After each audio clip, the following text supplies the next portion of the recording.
Welcome back live to Perspectives with Ashley Burgess, the podcast edition. Tonight we're talking about perspectives. We're talking about what it means to have a certain perspective. I was thinking the other day, about how, people say, you got to be cultured. You got to have culture. You got to be cultured. And is it really a cultured perspective that we're talking about? What about a real perspective? A real perspective. But I think the word real is overused and people don't really know what real means anymore. So then I dug a little bit deeper, I dug further, and I thought about what about the authentic perspective? The authentic perspective. And I really like that, but I think people get confused with what authentic means. And so I wanted to back it up a little bit. I wanted to back it up because I wanted to explain what that means. So by being, B-E-I-N-G,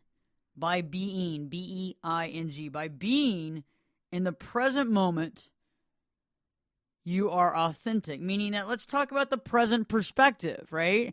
Because if we're in the present moment, we can be authentic.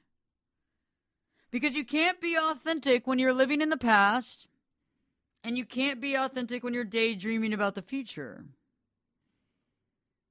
You can only be authentic when you're in the now and appreciating being present. Because as they say, it's the present day, and if you think about it, that means that every day is a gift, because a present means a gift. I give you a present. It's the same as I give you a gift, right? So, every day is a present. And when we live in the present, we give ourselves a present. So let's talk tonight about the present perspective. The show tonight is dedicated to helping all listeners who want to develop and cultivate their present perspective. And I want to talk about what happened last night. Because it really does put it in perspective. I was leaving the studio late last night, and on the way home, I stopped at the grocery store. I stopped at Whole Foods to get some dinner. And I knew I was running kind of late for the family. So as I took off, and I went down one street, took another street, and I'm about to take a left at this major intersection. And as I finally take a left, a lady kind of jumps out from the sidewalk into the street in front of my car. And I stopped. I stopped right then, and I looked around, and I kind of looked at her to see if she was going to continue to walk or if she had made a decision on what she wanted to do. And I didn't get angry. I didn't get upset. I didn't beat my horn. But I knew there was another lane of traffic that's next to me. I had taken the left into the right lane. And I knew that if she wasn't careful, somebody would actually probably hit her turning in on the left lane. And I kind of motioned at her, and she decided, it was probably a better idea to go back to the sidewalk and wait for the crosswalk, wait for the light to turn so she could actually walk legitimately. To most people would think that was going out of their way, all this stuff. I thought, wow, that was kind of wild. Why was she walking? Why was she jumping out in the street? Within a few seconds, I'm about to get to where another stop sign and where another intersection occurs. And an SUV comes flying through that intersection, curving around me at about 35 miles an hour and never stops at the stop sign. Yes. Had I not stopped for the lady, had I start beeping my horn and cursing her out, had I run around, had I sped around her as fast as possible, leaving her in the dust, I would have been T-boned by the SUV that ran the stop sign at 35 miles an hour. I wouldn't be doing this podcast right now. And I realized that unless you're really present, you wouldn't have the observation capability of realizing what that means, as well as the compassion component. When we are present, we are able to understand other people's plights. We're able to be there for people because guess what? We're present. We're there. We're not so busy in our own minds trying to figure out who we are and what we offer and what are we going to do with ourselves. Instead, we see everything as an opportunity. And so tonight I want to talk about that, about being conscious, about doing the right thing, about thinking and acting for others' benefit, about how ultimately, with all those things coming together, good things ultimately come to you. So let's talk about random acts, right? Let's talk about random acts tonight. On the Perspectives podcast, let's talk about random acts. Her jumping out in the middle of the street at night in the dark, that to me is a random act. It's something that normally would cause me to freak out a little bit, right? In the past, when I wasn't totally on purpose, when I wasn't totally present and I was in my mind, what would have happened? Picture this. You got all these ideas, all these thoughts in your head. You got all this stress on you. You're thinking about this and that. She jumps out. You don't see her to the last minute. You literally put on the brakes. And you look at her, and the first thing you do is beep, beep, beep, beep, beep. The next thing you're probably cursing and screaming out some curse words. And that's what happens when we're not in the present moment because we're not seeing it, and it frightens us. Because we're kind of too late to the game. We're showing up late. We're showing up late. And when you show up late and you're not paying attention, what happens? Things happen and it scares the crap out of you. So when you're paying attention and you're focusing, right? Things aren't that bad. Things aren't that bad. And it's cool because you actually see things for kind of how they happen. So it almost becomes like a game replay, like the replay, of the game where they're showing, so-and-so made, ran 80 yards to make this catch in the end zone, and it's his second deal all year. He's been on the bench, and, we haven't seen this kid, but he's going to be the next thing to slice bread. Well, when you're looking at that playback, you're seeing how everything happened, right? You see how he caught the ball. You see how he ran around some defenders. You see how he jumped over something. You see how he kind of sashayed back and forth and maybe went backwards and went forwards to get into the end zone, right? But on the actual play, if you were in the stadium, think about everything that's going down. You're probably sitting next to a friend that's telling you something. Somebody's on the phone. You might be holding your phone. You might be looking at something. Somebody's like, popcorn, popcorn, popcorn, cold beer. And you're like, oh, I could really use a beer right now. That sounds ultimately good, And all of a sudden you hear people, whoa, my God, I can't believe they just did this. Oh, my God. Woo! And you're like, oh, yay, yeah, woo. And you're just hoping that it's your team. You're hoping you're not like the idiot applauding the other team. And I've done that before. Because I wasn't paying attention. So think about it. Most of the time in life, we're not living in the present purpose, right? We're not living in the present perspective. What do? We're in the stadium, in the stands, and when we hear the crowd cheering, we look up. But when you're in the present purpose, present moment, you see everything like it's in a slow-mo playback. You're aware of the surroundings. You're aware of the conditions. You see exactly how the ball was snapped. You see how it was caught. And it's not just a blur. And I figure that a lot of times when we have a lot of things on our mind, it takes us out of the present perspective. And it moves us into like a holding tank. Okay, so you're not in the past, you're not in the future, you're not in the present. You're kind of on the sidelines. And unfortunately, when you're on the sidelines, you stop living. You're no longer advancing. You're just kind of maintaining.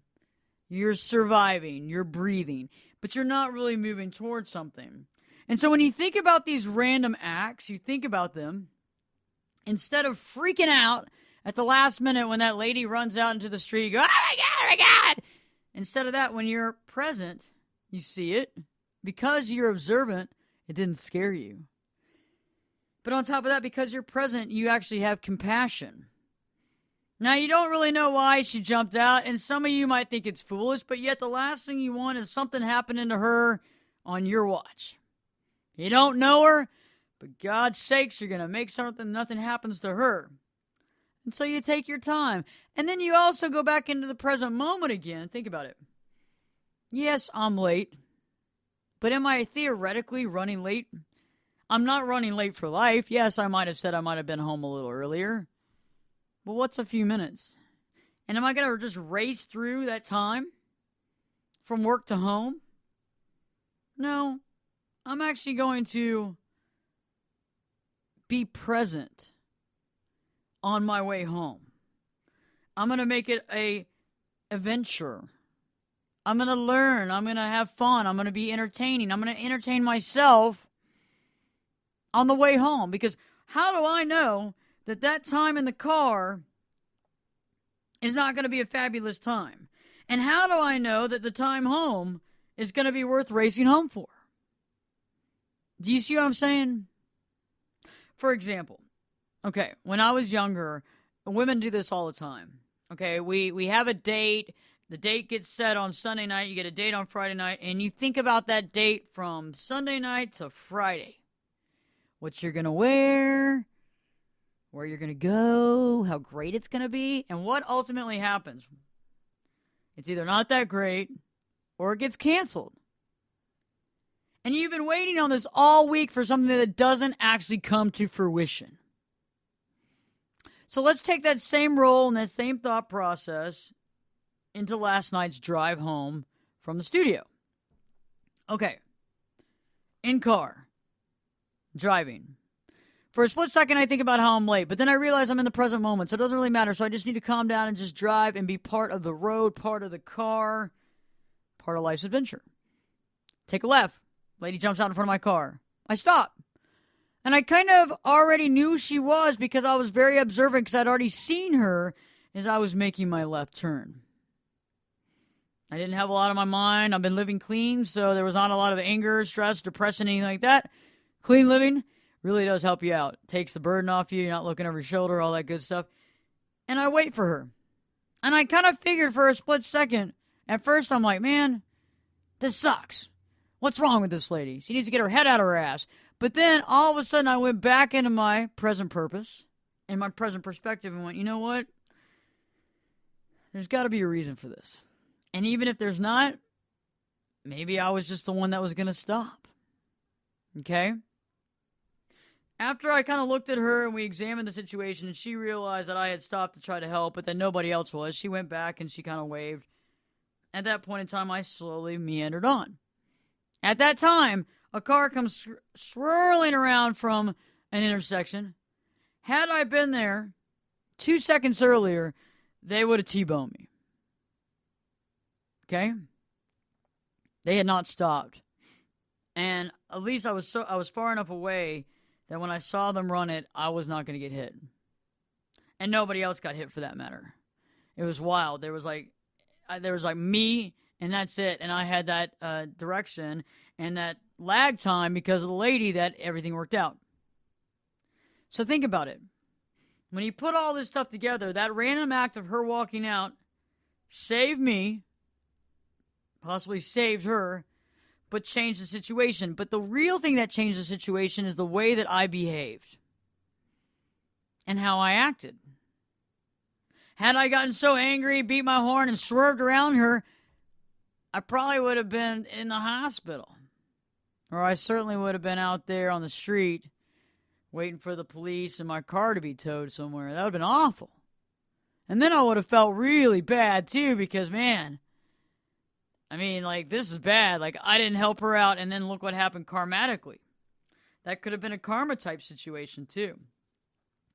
I think a lot of times with these random acts, right, we either freak out or we have a tendency of labeling them. Right? So, for example, in this situation, had you not freaked out, you would have just labeled it as bad, problematic. What the heck is wrong with her? Is she drunk? Is she stoned? Like, does she know English? I mean, like, all these things would have gone in your mind labeling someone for the fact that they jumped out in front of your car. And I realized that the best thing to do nowadays is to look and observe, because it's amazing what we learn. It's amazing what we can learn in life when we look and observe. You know, it puts us in a place of learning instead of what? Judging, right? You're either learning or you're judging. What else can you do? You're learning, you're judging, you're drinking, or you're smoking. So, and you can do all of that except for learning and judging. So learning and judging are separate. Every time I learn, I can't judge. So think about it. When was the last time you learned anything where you were judging something? Never.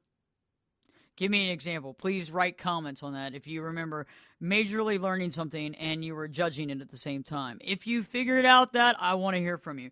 However, I don't think that you can learn and judge. You can't really learn from somebody when you're judging them in a negative way, right? Okay? Seriously. Now, yes, you can judge positively, I guess, to some degree. You could put them on a pedestal, and then maybe, yes, you could somehow or not learn based on the fact that they are God's gift to the universe, and what they have to say is more important than sliced bread. However, what I'm saying is a negative judgment, okay? Had you had been judged her in a positive light, the lady that jumped out in front of my car, you would have thought she was Cleopatra or some sort of saint, and definitely would have pulled over, opened your car door, and asked her to get in the car and see if she needed a ride somewhere. So we're looking at judgment in a negative type connotation when we talk about it on tonight's show. So when we are able to look and observe at a situation in a judgment-free way, in the present perspective, it puts us in a place of learning. Every minute then, at that point in time, changes from a burden to an opportunity to actually learn something. It's like a new option's been given you, like a new life lesson, like a new, leg up, And it's awesome because all of a sudden you're getting something that you wouldn't necessarily be able to get had you not opened up your mind and allowed for this present perspective. Right now I want to talk about judgment. So we've been talking about this a little bit, but I want to go further into talking about how judgment really takes us out of living. Yeah, you heard me. Judgment takes us out of living because you know why? Let's talk about gossip first. I know a lot of women and a lot of men. It's not just a women's world of gossip who like to gossip. And the last time you gossiped, did you really think about how you felt? Because I did. I thought about how I felt. Gossip puts me on the sidelines. It puts me on the sidelines. And it actually puts you on the sidelines too. And let me explain. The first time I noticed this was several years back. I was on the phone with a friend of mine who has a tendency of, picking the wrong people to hang out with. Choosing like the derelicts of the world to hang out with. And I don't mean this in a judgmental way. I just mean that when everybody else tells you to be wary, when everybody else tells you that they don't allow their own cousin or their own brother to stay with them anymore because they use them and they spend all their money, it's probably a red flag that they're going to do this to you. And I'm not being a jerk about it, but the thing is, when somebody's burned all their bridges, that's when somebody you barely know asks you if they can stay with you. I recently had that happen the other day, and I've known this person years ago, but I haven't actually seen them in over 15 years, and I love them as a person, but I don't know what's going on. And it's kind of interesting because it's like you got to really watch these friendships. However, let's get past that. She, my friend on the phone, had let somebody stay at her house. And that person stayed and stayed and stayed and stayed until finally my friend gets on the phone and starts telling me about all the bad things that's happened. Well, they borrowed some money, and they used my car, and they ran into something. And, it's all this stuff. And then did you know what they did back then and 2 years ago? And all this stuff, and all of a sudden I'm in this whole conversation, and I look up at the clock, and I realize an entire hour of my life that I could never get back has gone. 1 hour, a solid 60 minutes or more had gone away. And I've been talking about some crazy person that's sleeping in my friend's guest room that shouldn't have been there in the first place. And I've wasted this time. And so I get off the phone and I kind of let it go. And then about 2 weeks later, she calls me and I get kind of sucked in again. And all of a sudden, this time it felt weird. It felt weird because all of a sudden it was like I wasn't living anymore. Like it felt like all my energy had been sucked away. And I was just kind of like holding on the phone as a lifeline. It felt like my life had come to a stop, a halt. And that when I was ready, I could turn the ignition back on and we could go one way or another. And I realized that gossip puts us on the sidelines. It takes us out of the game. And you're too busy talking about whoever you're talking about that you're not asking the coach to put me back in the game. You don't even realize you're out of the game. But you've been benched. And you know what? You benched yourself. You put yourself on the bench because you're too busy talking about so-and-so's life. I mean, think about it. It's like when you get ingrained to the reality shows and you start watching those, watching the boob tube, and it's like all of a sudden you realize you've lost 4 hours of your life that you can never get back, and you've watched people argue, fuss, and fight for the last 4 hours because you're watching a marathon of the Real Housewives of Beverly Hills. Interesting. And I'm not downplaying the fact that sometimes people might like that because it might take the edge off, but anytime I've tried to watch that show, it has really done a job on my stress level. It's done a total job on my stress level. Like I feel like stressed out. I feel like kind of like my heart palpitating because there's a lot of people arguing, fussing, and fighting, and I don't need that in my life. I don't need that. I'm a therapist. I'm a family and marriage counselor. I'm also a life coach. I get to hear people's real issues all the time. But when I watch stuff, I like to watch stuff that actually, kind of builds me up or makes me feel good. I really love those shows where people like buying like property in Alaska or, I don't know. I really like that Alaska property show. I don't know why, but it's something I really like it. Anyway, so let's talk more about judgment. So you got personal judgment. The next thing besides gossip, because we like to gossip about other people. Gossip, people who need gossip. Yeah, so we like to gossip about other people, right? But what about personal judgment? It puts you in the seat of the judge, jury, and executioner. You are your personal judge. And it's crazy because when we judge ourselves, we really do a major disservice to ourselves. And we can be absolutely brutal. We can be so brutal. I mean, I've done it before where I can just take myself down. Wham, bam, bam, bam. I'm like, oh, God, I can't get up. I might as well not even leave the house. Nothing's good going to come out of it. I'll screw it up anyway. Everything that I'm trying to make and all my fruit, nothing's coming to fruition. I might as well just go back to bed. Personal judgment can scare the crap out of us, can upset us, and definitely disappoints. And the thing is that it kind of takes us out of our own game on our own. Like, we actually take our own self out. You know what I mean? We take our own self out. It's like, man, we didn't even need anybody to help out with that. We did it on our own. We figured out our Achilles heel and we just snapped it. We don't need anybody. We don't need any haters. We got ourselves, man. And personal judgment really takes us out of living our life. Because we're too busy freaking out about the things that we think about ourselves that are negative and uncool. I mean, when we judge ourselves harsh. And the sad thing is that for the most part, most of us will eventually realize it because over time and with age has wisdom. And with wisdom, the acknowledgement and the issue and the understanding that we really did judge ourselves pretty hard and why. And I think that the majority of people, when they hit 50 or 60, I think the majority age, the master age is like 58. When I think the majority, at least 70%, figure out, why was I freaking out so much? Why was I my worst enemy? Why did I judge myself on every single thing? Why was I so tough on my looks? And why was I so tough on my education? And why was I so tough on everything I said and did? Because in the end, all it did was I personally beat up on myself.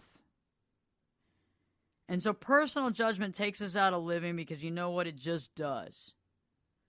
Because it takes all the fun out of life. It takes all the fun out of life, and it just kind of takes away from what we're here for. We're supposed to embrace ourselves, to embrace our unique qualities. And I understand. So let's go back a little bit as a kid. When I was a kid in elementary school, I'm not kidding you when I say this, my voice was almost exactly the same in elementary school. Yeah. Yeah. Okay. And all my friends had that really cute, high-pitched, bubbly voice that I just loved. I just loved it because it had this high-pitched voice and it was so cute and it was so bubbly and so like cheerleader-ish and I just wanted it so bad, okay? And I didn't have it. There was no way I had it. And so I would practice to try to raise my voice. Because my mother was a vocal teacher for a while, and she was a choir teacher. And I never wanted to take choir lessons from her, though. Because she was my mom. Golly. Not because I don't like her, she's just my mom. Who wants to take lessons from your parents? Anyway, she had raised her voice to a middle C when she was a voice major in college. And I tried to raise my voice. I was learning how to play the piano and learning how to play the violin. Anyway, I don't think I was like really working toward it. And I'm glad I didn't now. I mean, my God, I'm really glad I didn't. But at the time, I surely wanted that high-pitched, bubbly voice. And I remember in 5th grade thinking that my voice was higher, that I had really miraculously done some sort of miracle.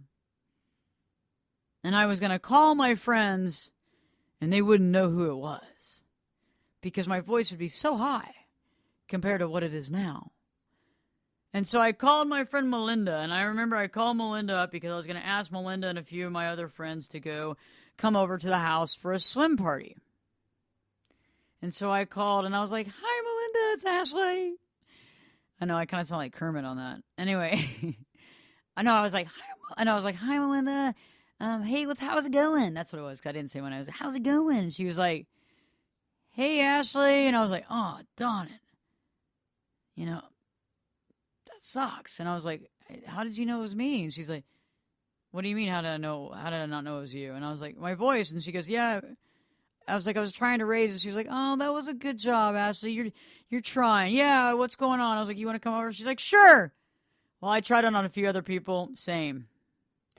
And all the way through middle school, nobody really made fun of me. I mean, nobody really made fun of me, really. But I think it was my personal judgment on myself that I wasn't like everybody else.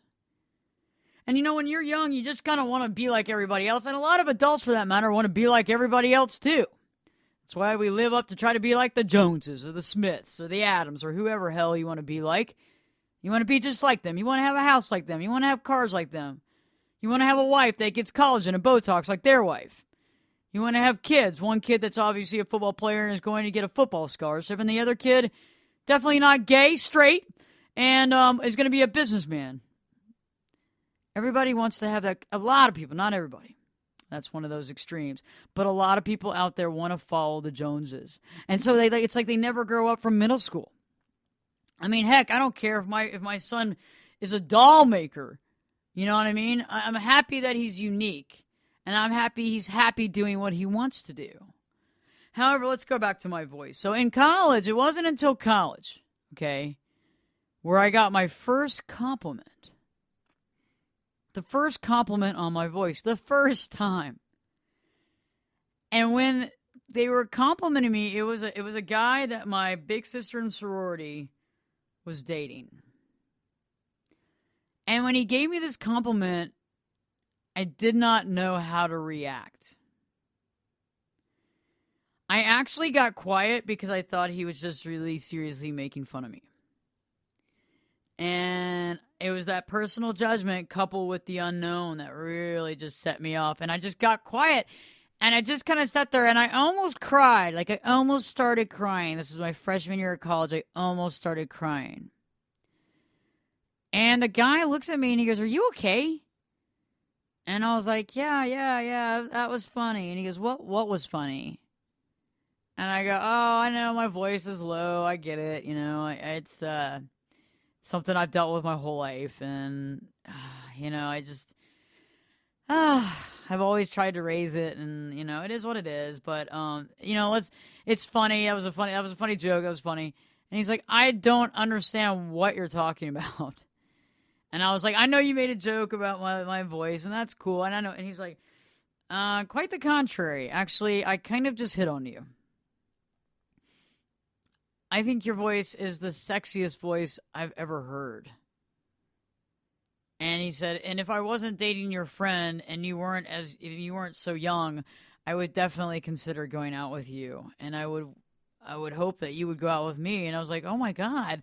And I think my cheeks must have turned really red, and so did my face. And I said, well, yeah, I would. I mean, obviously you're dating my best friend, but yeah, if you weren't and you were single and I was single, totally. And I was like, you know, you're the first. And he goes, what? And as I said, as the words were coming out of my mouth that you were the first person that's ever said that, he was like, I cannot believe that. He's like, I can't believe that. And I said, no, my whole life, no one's ever complimented me. And I took a step back and I started thinking about that. But then also I started thinking about, why do I need someone else to compliment me? But it felt good. It felt good. But that personal judgment that I had been carrying along for so long had really done a number on me because I had allowed it to. And it's like, you know, I've been on the radio. I've been in terrestrial radio for almost 4 years. And the voice is great. But it took me to really fully embrace it about 2 or 3 years ago. About 2 years ago, really. And that was when I fully embraced me as a person, as a whole person. And I go to schools now, elementary schools, for career days a lot. And I'm actually going to be principal of the day for an elementary school next week. I'm so stoked about it. A whole day. I'm the principal. The Principal Burgess. Yeah. I get to do announcements, go to classes, and meet the kids, and do lunch. And I'm going to get there bright and early at 7 a.m. And anyway. So what I do a lot, and I want to do this with the kids this time too, is I want to do an assembly while I'm the principal for a day. And I would love to have every kid, if possible, from the whole elementary school. I think there's like, I don't know. I don't know if they could actually do that. It's probably a pretty big school. But it would really be cool to get a group. And I do this a lot with career days, is I sit down with kids and the first thing I talk about is perspective and what does a perspective mean and all that kind of stuff. And it's really cool. I'll have to do a show on that as well because I get their perspective as a little kid as far as, you know, older, are they oldest? Are they the youngest? Are they the middle kid? You know, all that stuff that all creates a perspective in a child's life, right? But one of the biggest things that I talk about is that we all have a unique gift. We all have a unique gift and we might have several unique gifts, but we definitely have at least one that sets us apart from everybody else. And that unique gift is usually something that for years of your life, you will judge yourself and persecute yourself for having. And it's not until you finally come to terms with it where you can use it for good. And so what I'm saying here is that personal judgment, you got to put it aside. It does you no good, and it does nobody around you any good. When you're upset and you're not happy with yourself, people feel it. And it does nothing but take you down a notch and take you away from who you truly are. And it's like taking a drug every day that talks bad about you, makes you think bad things, and keeps you away from being yourself. If you were taking a pill like that every day, you would stop. Judgment's the same thing. And I've also figured out, too, people who actually judge themselves a lot tend to judge other people, too. It's very interesting. When I quit judging myself, I quit judging others. Because I realized how sabotaging and how lame it is. And I realized I am wasting my time. And I do not like wasting my time. Because we do have a certain amount of time on this planet. In this body. In this particular dimension. Unless you plan on coming back. However, going back to judgment. The next thing that we do in life when we judge is we like to do a lot of extreme talk. Yes, as a counselor and a therapist, I get to hear a lot of folks do extreme talk. What would that be, Ashley? Well, marriage counseling. Couple comes in, sits down on the couch, we talk. First thing that comes out of somebody's mouth, he always puts me down. On the flip side, well, she never comes home on time after work. So you got the always and the never. I'm going to put that, gosh, that's great. You know what? I'm actually going to frame that. I'm going to put the words in neon, always and never. Gosh, this is great. Behind my couch in my therapy office. It's perfect. Yes, thank you. I came up with this on the Perspectives podcast. So yes, these are these extremes that we deal with. The good or the bad. How was your day? Did you have a good day? Did you have a bad day? Did you have a good day? Did you have a bad day? What about black and white? Everything's all black and white. You see no gray. You're always so extreme. Or are you happy or sad?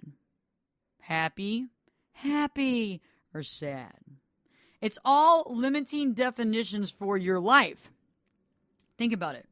When we use these words, we use limiting definitions in our life. We limit our human experience. We limit the human experience like no other. Think about it. We just dumb it down so bad. I mean, golly, it's just like we just dumb it down. We take all the finesse, all the essence, all the gratitude, all the compassion, all the present right out of it, and we homogenize it down to, well, was it a good day or was it a bad day? Well, it's always or never with us. We can't seem to get our shit together. That is a judgment. Because when we actually start living present purpose, we detach from those types of judgments and we see all the structure, the molecular structure surrounding things. We're able to see people for their essence. We can see the good, the bad, the indifferent, the compassion, the narcissism, the love, the anger. There's all these balances that we can begin to see in a circumference of life when we allow ourselves to take off the shades of extremes. It opens up a whole nother, like a whole new world. It opens up a whole new world for us to see. I mean, seriously, think about it. And it's funny because when people ask me questions like good, bad, and different, I always just go, man, I don't even know what that is anymore. Because you know what? There is no real good and bad. There's all this in between. It's like defining your life as good or bad always or never is kind of like only defining your life on the high life scenarios, i.e., graduating high school, graduating college, having a child, buying a car, buying a house, winning the lottery. The winning the lottery is actually pretty damn good. But anyway, okay, so let's just take the other ones, for example. Everything but winning the lottery. We're going to actually table that for right now, and hopefully we'll do that here on an upcoming podcast. However, okay, so those big things, those big life things, right? So what happens is a lot of people out there only see their life as the sum of those life things. They don't see the in-betweens, the in-betweenies. The in-betweenies, to me, are the essence of life. It's the weave of life that we create. And the in-betweenies, when seen in the proper light, are magnificent with the present purpose. You can see the intricacies of your life, the conscious, the compassion, how your heart links to other hearts, how you can see how you can connect with people by being honest, deliberate, authentic, and how once you enter that present moment and you stay there, it's like sometimes time can stand still for you. No longer do you sit there and go, wow, this day just went by so fast, I blinked an eye. These days are just all rolling together. It's interesting how when we get in that present moment, we experience things that we never even knew were an option. Going back to that story, had I not been compassionate, been in the present moment, stopped for that lady, watched out for her safety, if I wouldn't have done all that, my safety could have been harmed and probably would have. And it's not about all that. It's about the fact that I was in the present and I knew that what I had to do was to stop, to not get angry, and to be sure that the lady was okay. And when we're able to see those in the in-betweenies, we're able to realize why we're here on this earth in this lifetime and what we are here to learn. And we also realize that every minute of every day, of every hour, of every week, of every year is a learning experience that we can take with us, that we can learn. We can choose to learn or we can choose not to learn. We can choose to put the earmuffs on or we can turn it up, THX, Dolby Digital Sound, and render this purpose. Last but not least, when it comes to judgment, I want to finish up tonight's podcast with talking about judging opportunity. Judging opportunity is an interesting thing because when we see something come our way, we see it as either a burden, a responsibility, something we have to go out of our way for. I always like that, the out of our way. How is it ever out of our way when it's really right in our path, right? How can something be out of the way when it's right in the path? However, okay, so judgment, judging opportunity, the difference between opportunity and a burden. And I found that a lot of times opportunity is not shrouded in a big neon sign that says opportunity with gold bullion and dollar bills and $100 bills being thrown around like you're at a titty bar. No, it's like shrouded in something a little more calmer. And you know why, right? Because you have to have presence and you have to be in the present purpose to actually attain the opportunity unless you just fall into it by sheer luck. Otherwise, the reason why it's shrouded in a certain way is to take away people who would much rather just keep on walking. And it's fun because it actually teaches you something. You can actually examine something from a distance and see it in very different ways. The same goes for when you see a friend of yours fall for a line of BS. That's too good to be true, but they're right on it. And you're like, man, this isn't going to work out. But they saw that as opportunity. However, if you were in the present moment, you saw that as bullshit. You recognized it for what it was.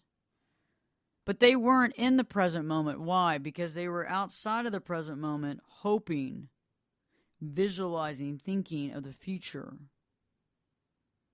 They were dispelling what they knew to really be a load of crap, because they were putting their own hope and emotion on it. And I've done it before, where it's glaringly obvious, right?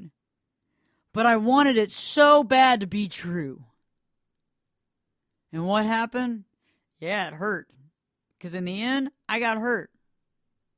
But what I've realized is that when we dispel judgment when it comes to opportunity, when we dispel judgment when it comes to anybody entering our life, we allow ourselves an opportunity to learn.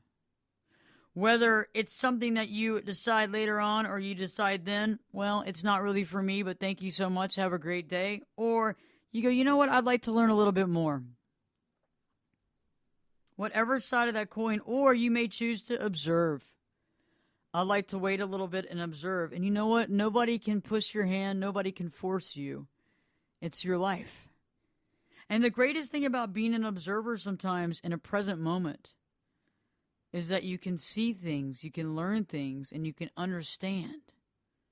You can see why somebody might participate in something, or you can see why somebody might feel a certain way, or you can see why a certain person might be doing something in a specific manner. Either way, it cultivates an ability for you to see things clearly in a more speedy manner in the future.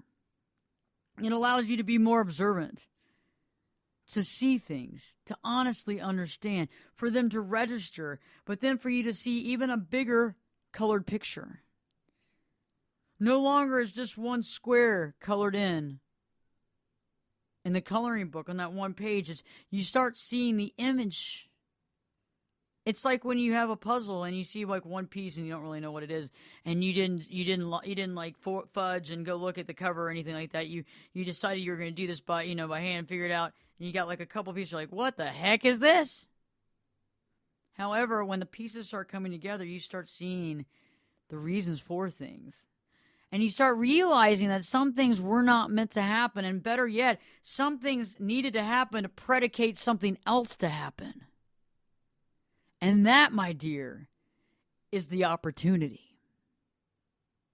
However, if we wouldn't have observed and been in the present moment, we could have easily been taken off target. We could have followed the person that might not have had our best interests at heart, that was playing their role out that we needed to go through, instead of actually meeting the person we needed to meet, going down that road and actually associating that and figuring out the opportunity. Judgment takes us out of living. And when we're able to see ourselves and to live in the present moment, and to actually live in that present moment and see it and be it, we then move our perspective from a limited perspective into a present position perspective, where your finger is on the constant pulse, that you somewhat know what is going to happen. And it's almost like you're constantly giving a glimpse into things that are absolutely amazing. I have a great podcast for you next time, and I'm looking forward to doing this on a constant basis. So this will be a weekly podcast for right now, soon to be bi-weekly, 2 times a week. I mean, not every 2 weeks. And I look forward to it. And if you want any more information on me or want to connect with me, go to ashleyburgess.com, ashleyburgess.com. And you can also contact me. You can click on the contact page, press contact, and send me a note, and I will respond immediately. The Perspectives Podcast will be back this time in 3 shakes.